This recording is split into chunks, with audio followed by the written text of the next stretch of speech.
Police महानिदेशक बिहार ने एक आदेश निर्गत किया हुआ है और उस आदेश के आलोक में अलग-अलग जिलों के अलग-अलग पदाधिकारियों को प्रभारी बनाया गया है।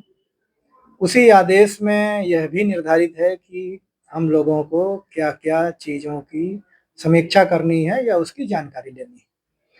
तो मैं उस आदेश के तहत मुंगेर जिले का प्रभारी बनाया गया हूँ। उसी के लिए मैं आज यहाँ आया था और जो बिंदुवार हम लोगों को निर्देश दिए गए हैं, उसमें से मैंने आज अपराध और कांड इन चीज़ों से संबंधित जो मामले हैं, उनकी समीक्षा किया।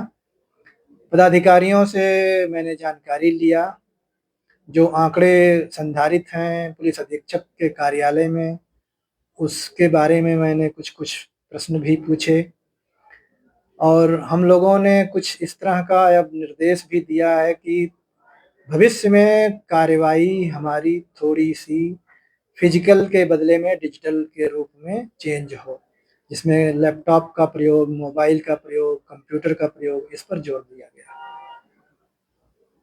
सर, इन्वेस्टिगेशन में डिजिटल पावर को इस्तेमाल करने जा रही है सरकार। देखिए, ऐसा है कि जो नया कानून पिछले साल जुलाई से लागू हुआ है, उसमें 7 वर्ष या उससे अधिक की सज़ा वाले जो अपराध हैं, उनमें धीरे-धीरे डिजिटल चीज़ों को बल दिया जा रहा है। 5 वर्षों की समय सीमा दी गई है, उस 5 वर्षों की समय सीमा में चीज़ों को ले जाना है। उसमें चाहे फॉरेंसिक का मामला हो, चाहे इन्वेस्टिगेशन का मामला हो। इसी के तहत बिहार राज्य में सरकार ने हम लोगों को मोबाइल और लैपटॉप खरीदने के लिए जो योजना थी, उसे स्वीकृत किया और 192 करोड़ रुपए का आवंटन भी दिया। तो उस आवंटन के आलोक में लैपटॉप और मोबाइल का क्रय किया जा रहा है और अब इस लैपटॉप और मोबाइल का उपयोग भी किया जाना है, इसी पर ध्यान दिया जा रहा है। इससे बेनिफिट क्या हो? इसमें बेनिफिट 2-3 तरह की चीज़ें होती हैं।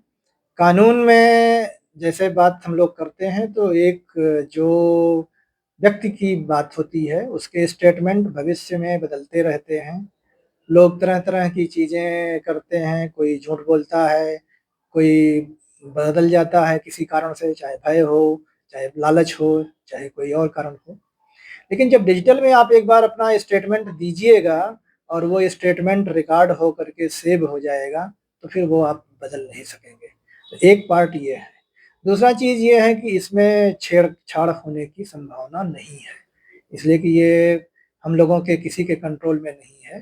केंद्र सरकार की जो एजेंसी है, वो कंट्रोल करके रख रही है, क्लाउड में रखा जा रहा है। तो हमारे पास एक्सेस ज़रूर होता है कि हम उसे देख सकते हैं, लेकिन उसमें कोई हम लोग छेड़छाड़ या कोई भी पदाधिकारी, कर्मी इवन मतलब जो आम आदमी है, कोई इसमें कुछ नहीं कर सकता। इसका ये फ़ायदा है। दूसरा, जो नए कानून बने हुए हैं, उस नए कानून में डिजिटल साक्ष्य को प्रमाणित करने के लिए अलग से आदमी की गवाही की ज़रूरत नहीं है। सर, पुलिस की यह भविष्य की बात है, लेकिन मुझे जितनी जानकारी है उसके हिसाब से आप मान करके चल सकते हैं कि 1 साल अगर काम किया जाएगा, तो कम से कम 3 गुना का अंतर आएगा, 3 टाइम्स मिनिमम। उसके बाद तो आगे देखा जाएगा कितना होगा।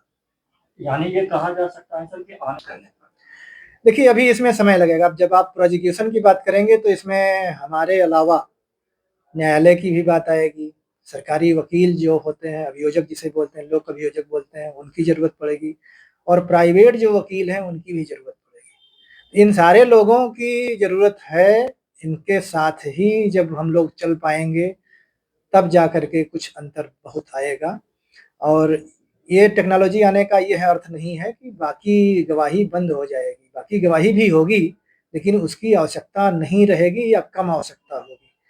तो थोड़ा भविष्य में अभियोजन और इम्प्रूव करने की संभावना है। Thank you sir.